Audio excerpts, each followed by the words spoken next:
California is famous for producing huge amounts of gold, and today we're going to talk about the richest gold mining district in the whole state. This place was so rich that the first guys there who discovered gold lying all over the place, they actually thought that they were getting so much gold that they were going to depress the world gold price. That, from a supply and demand kind of thing, that they had so many pounds and even tons of gold that when they sold it to put it on the market, there would be just too much gold supply, and just naturally the price would come down. Well, that didn't happen, but they did produce huge amounts of gold from this whole area at different mines, both placer and hard rock. It was an incredibly successful time, and they mined gold there for many years, more than a century.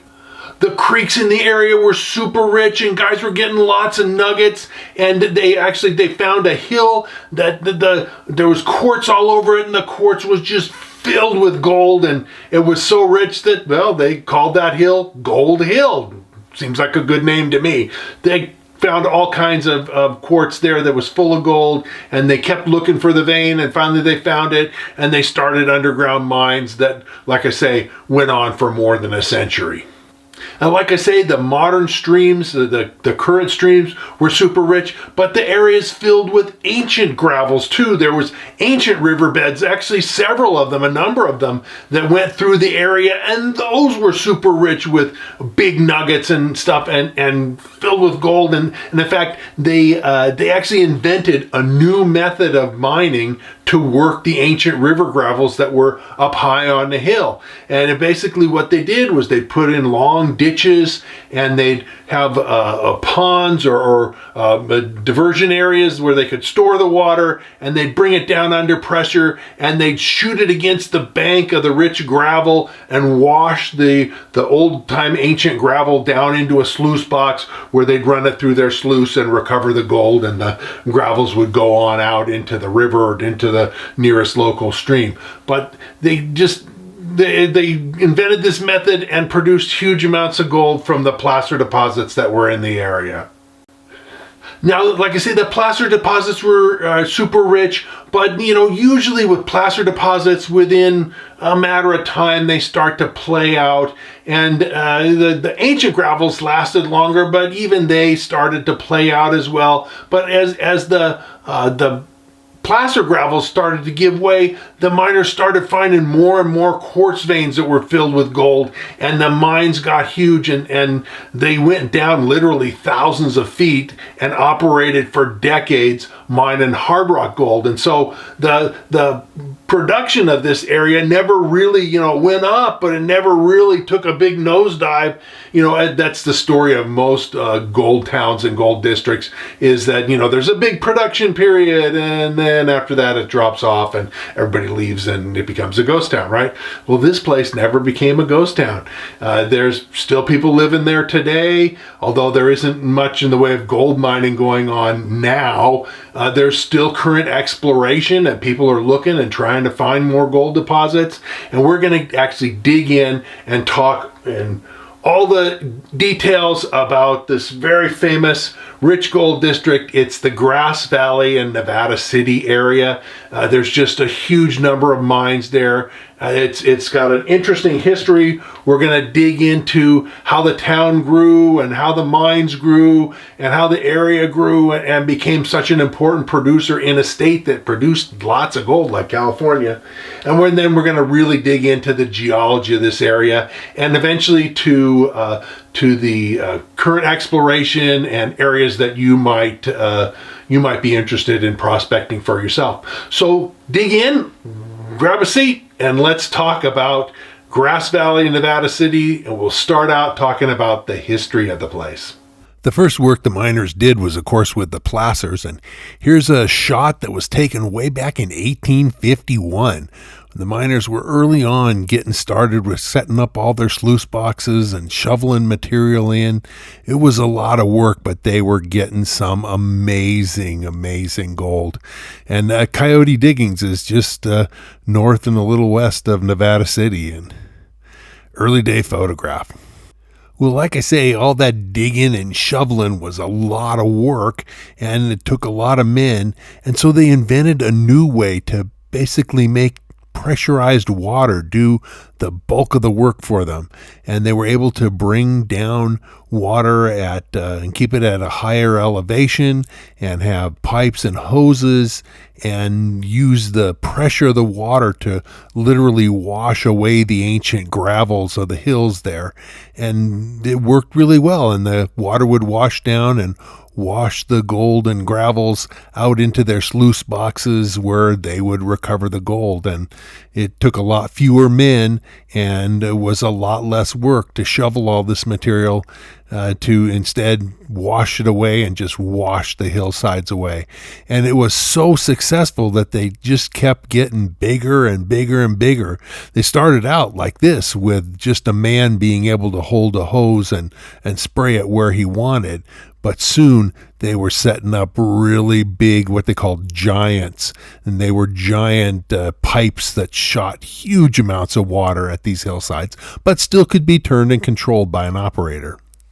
And while they may have started off with something that could be handheld, they soon had big giant pipes bringing water down, and they had, shooting hoses that would be 6 or 8 or 10 inches in diameter, and with water at maybe 100 feet of head pressure, they could just wash away a hillside in a hurry.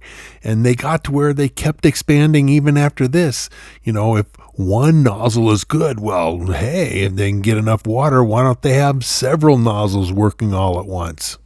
And they'd get 3 or 4 or 5 or even more of these things going all at once, and they could just wash away a hillside. In fact, there wasn't just 1 or 2 of these. And of course, there were some in the Nevada City Grass Valley district, but there were other ones all over the California Mother Lode country, especially the northern part of the Mother Lode country. And they were washing vast quantities of sand and gravel and clay and mud into the rivers, and it choked the rivers and caused terrible flooding downstream. And they were literally, the people that were planting crops in the Central Valley down below were just getting buried every winter by a couple of feet of mud. It just was raising all heck. And so there was a lawsuit, and by 1880, so they did operate this hydraulic mining for 25 close to 30 years, and it caused a lot of choking of streams. Some of the rivers are still choked with gravel even to this day, but the bedrock, they'd clean it off real good and do it as best they could. But these places are still fantastic places for prospectors to check this bedrock that the old timers, like I say, they do their good job cleaning it off, but they left some stuff behind, and it ends up that these kinds of places today are great places for prospectors to check and find gold. And I've found gold in these, and so have a lot of other folks. At the same time, the placer miners were, just blasting away hillsides and getting huge amounts of gold out of the ancient river channels. Then also they, did underground mining at the bottom where they couldn't wash it away. They would tunnel and drift along the bedrock.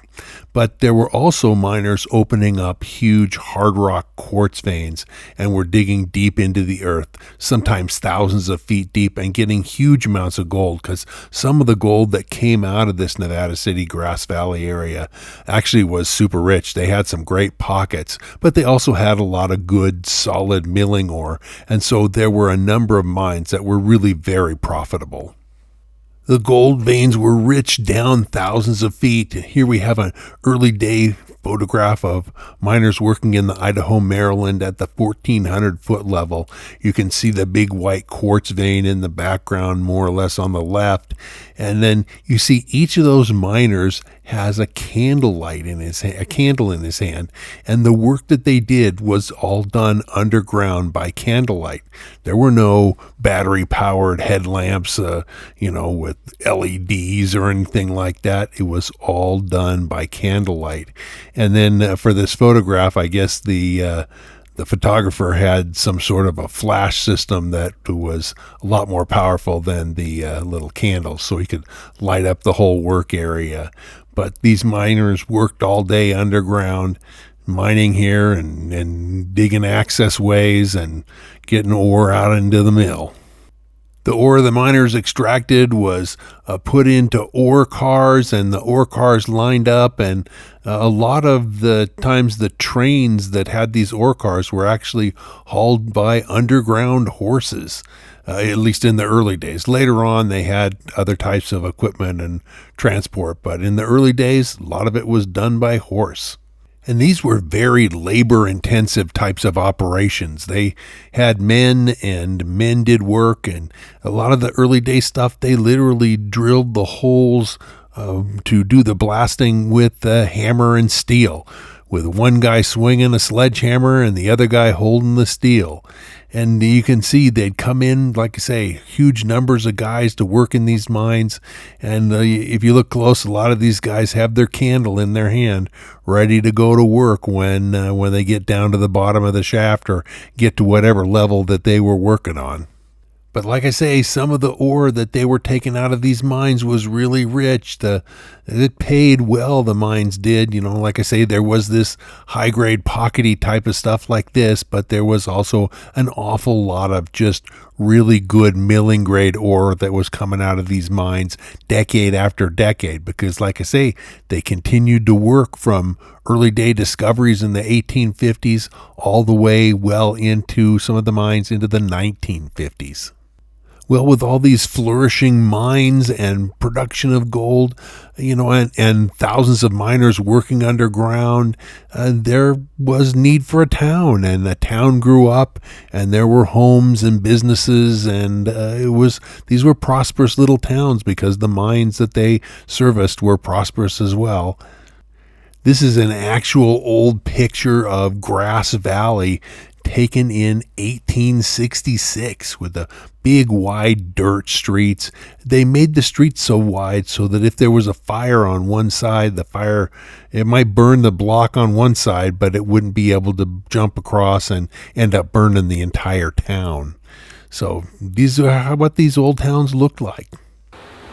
Okay, so we've talked a little bit about the history of the area and the mines and a little bit about the town. Let's now dig into the geology and the ores, because the area has a really interesting geology, and there were, like I say, important placer and hard rock mines there. There's faulting, there's different kinds of rocks. So let's dig in and talk about the geology of the area, and then the ores, the hard rock ores they were finding, the nature of those ores and the gold that they had and the other minerals that were in the ores. And let's talk about that. Let's start our geology discussion by identifying where Grass Valley is located in the state of California. It's in the northern part at roughly about the same latitude as the top of Lake Tahoe, and more or less about halfway between Reno and Sacramento.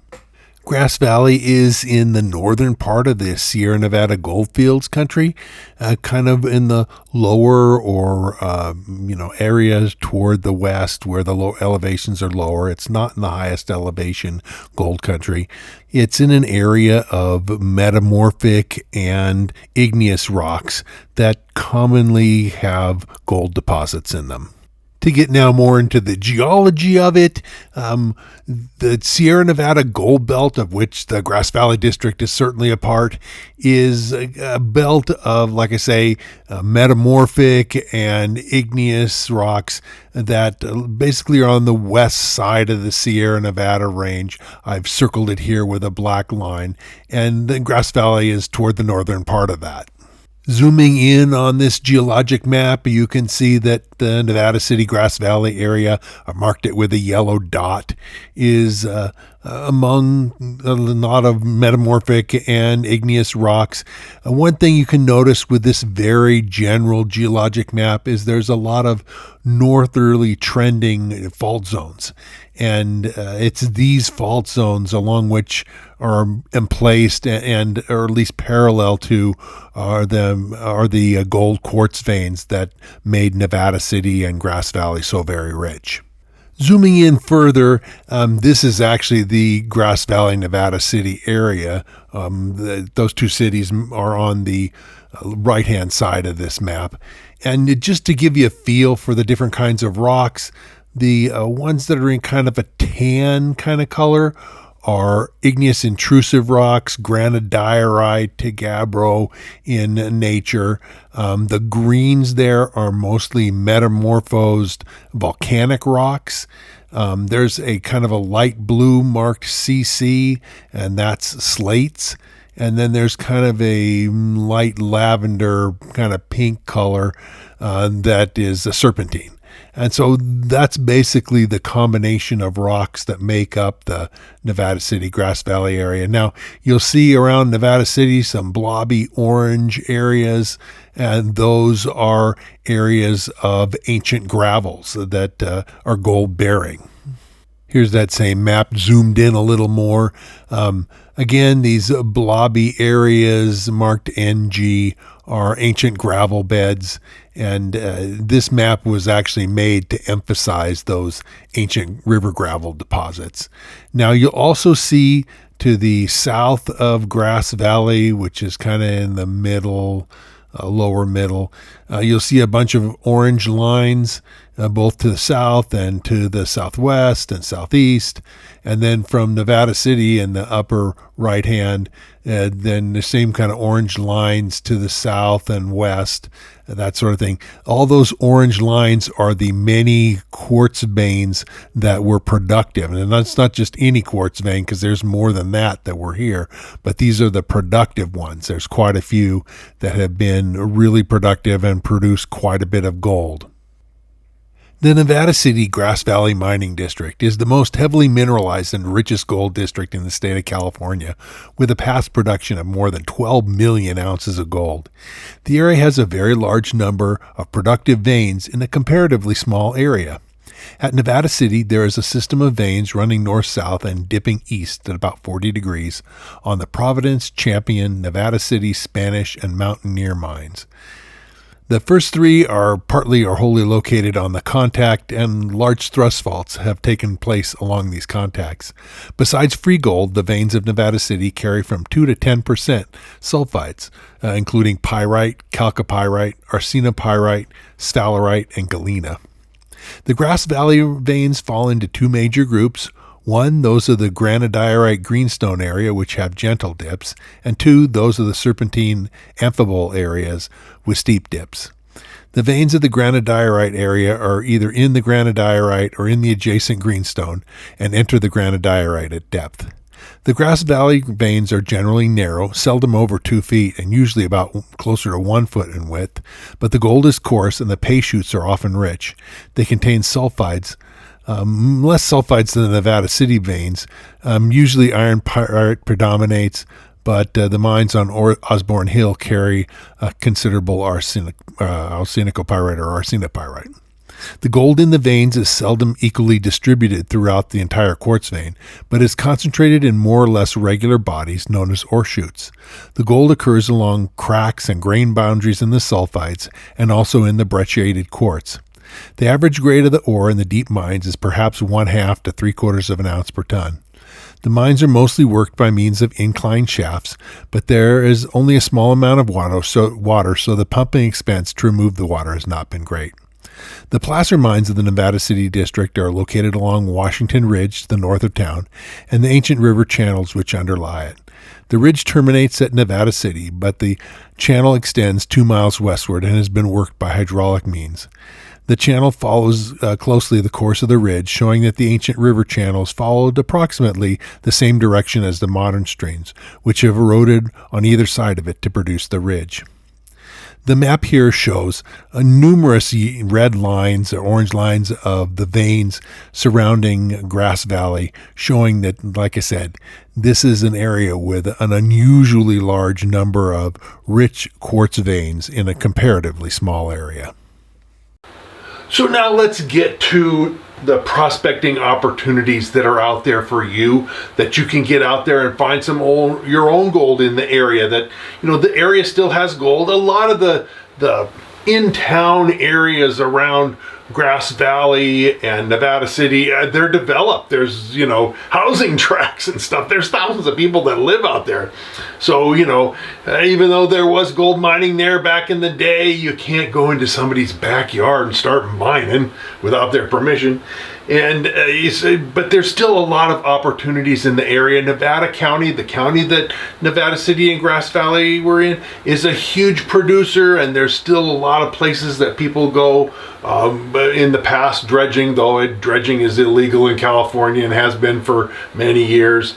But there's still sluicing and panning and metal detecting and other opportunities for you to go out and find some really cool gold for yourself. So let's talk about the prospecting opportunities that are there, and also about the current exploration. There is some mining companies out there still exploring, hoping to get permission to do underground mining at the Nevada City area, Nevada City, Grass Valley area.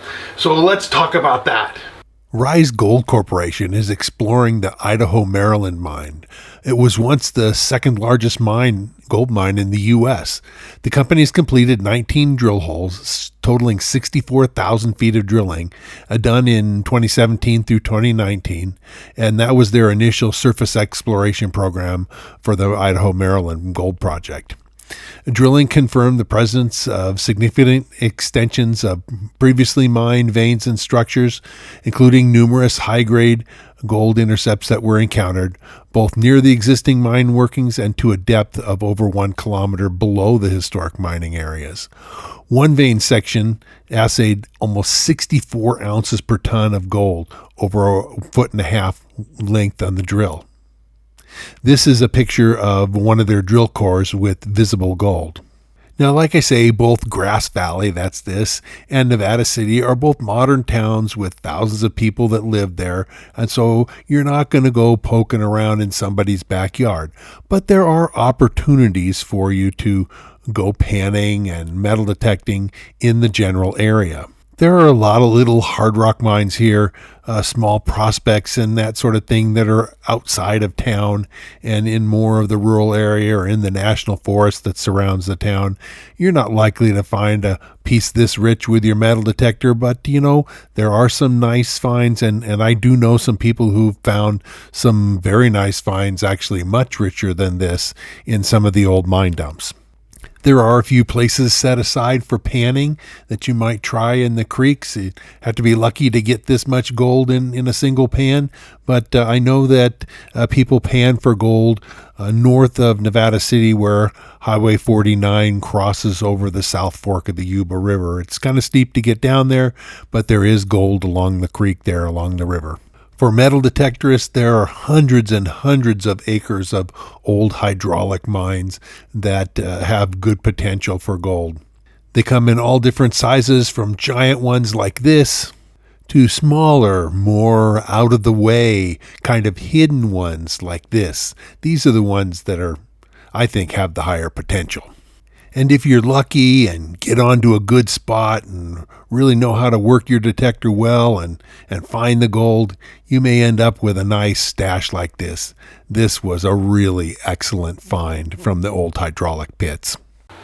Now, whether you're looking for gold in the richest gold area in all of California, or whether you're looking at, something that's pretty mediocre or maybe not so great, wherever you find yourself looking for gold, it's the skill and knowledge that you have that make all the difference between whether you're successful at it or whether you're not.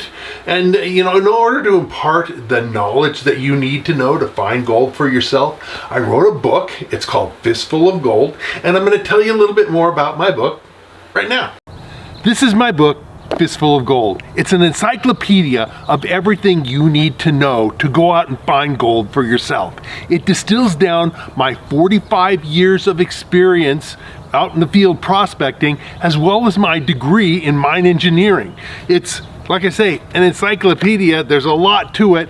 It's over 250,000 words long, hundreds of pages with hundreds of illustrations, teaching you what you need to know about geology, about mining districts, about techniques of finding gold. It covers metal detectors, sluicing, panning, dry washing, high bankers, you name it, it's covered in there. It talks some about platinum and diamonds, but it's mostly about gold because gold is more widespread. It is not so much a book about where to find gold, but a book about how to find gold. Because even if you have a location where gold was mined in the past and you go out there, well, where should you look to be successful in your prospecting, to find the gold that's there? This is the book that's going to tell you that information. I spent most of 10 years writing this book, so I thought a long time about it. It's got, like I say, lots of information and lots of illustrations, and I've had results from people who bought it.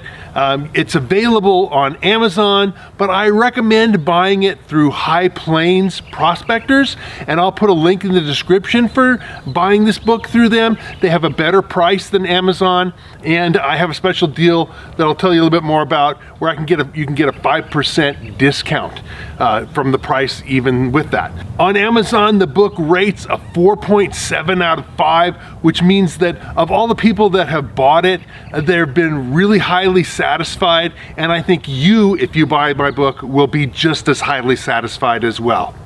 Now let's talk a little bit more about High Plains Prospectors. They're a prospecting shop, a mail order prospecting shop that I've partnered with.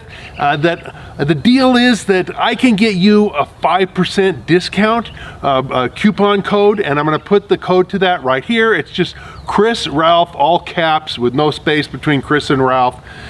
You put that in there as a discount code and you'll get 5% off their already really good prices. I think it's a great deal where you win by getting a discount, I get a little percentage of that, and they get new business. So if you need prospecting supplies, High Plains is really the way to go. And I'll put information, like I say, in the description more about how you can work with them, because I'm working with them. They really are great guys, a great company. For even more information, I also have a website, and I'm going to show you my webpage and talk a little bit more about that right now. This is my webpage. It's located at nevadaoutbackgems.com. You can Google it, or I have a link down in the description below. But there's lots of information here, miscellaneous stuff, pictures, some historic information as well, stories. It's got a lot of great fun stuff. You'll probably be interested in it. Now, on all of my YouTube videos, I encourage you guys to ask questions. If you have thoughts, comments, suggestions for things that I ought to look at in my videos, things that you want to find out more about, and I answer 100% of my questions. There's not very many YouTubers out there that answer 100% of their questions. I'm one of the few. And so I will do my best to answer what you have. I mean, I only can write so much. Sometimes the answer is something where I'm going to recommend that you buy the book and read about it. I also ask that you subscribe to my channel, click the bell notification so that every time I come out with a new video, you'll be able to watch it. And like I say, I cover a huge amount of topics. I also have 250 videos that I've already done. And so you can go back through my catalog of videos on YouTube. I'm sure there'll be many videos there that you'll want to take a look at, especially if you have any interest in gold or platinum, diamonds, gemstones, geology, and that sort of stuff. My YouTube site is going to be right up your alley.